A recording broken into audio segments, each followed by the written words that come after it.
Ouessant a été prévu quelques jours avant la tempête Kiaran pour aller y faire de l'image. Ne trouvant pas d'hélicoptère pour survoler Ouessant et le Ratsin, car les médias et d'autres photographes les avaient réservés avant, je me suis donc décidé à partir sur Ouessant avec le copain Adi Lemoigne. On savait au vu des cartes que ça allait être chaud, que ça allait être costaud, mais nous on était à 1000 lieues de se douter des dégâts que ça allait occasionner. Le départ au Conquet s'est fait à 9h30. La traversée s'est plutôt bien passée, pas trop de houle, le vent dans le bon sens. On est arrivé sur l'île, on a récupéré notre voiture, notre logement et on est parti faire des images de la dépression Kiaran, du moins de son arrivée. En voici quelques extraits.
À ce moment-là, début d'après-midi, milieu d'après-midi, la mer elle est encore calme.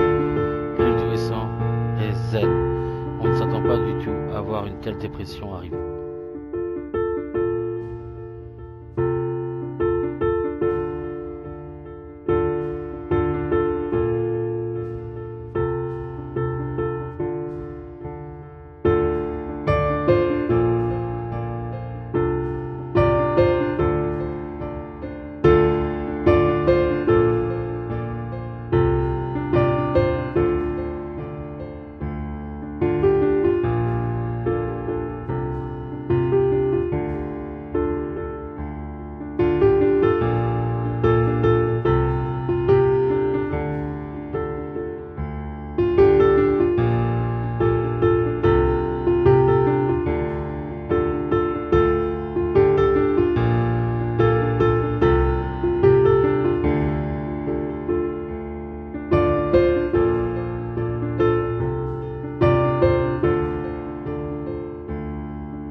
est 7h du mat.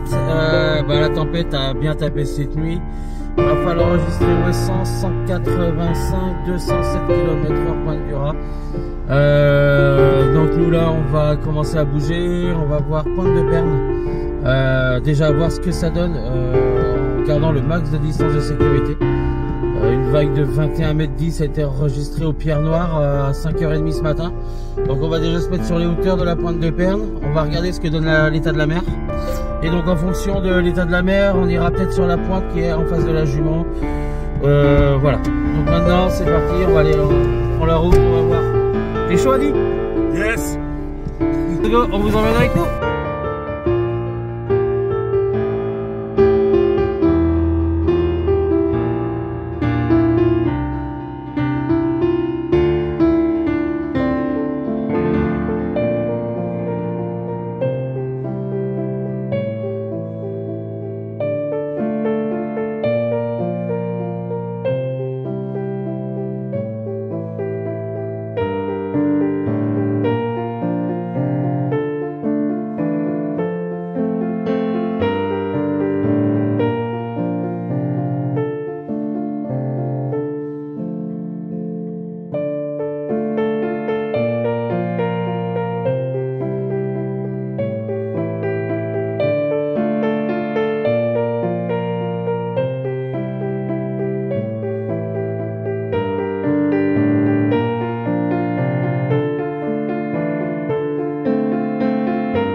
Une fois le passage de Kiaran, Ouessant a retrouvé sa beauté avec ses belles lumières, comme à son habitude, et toujours cette petite coupe.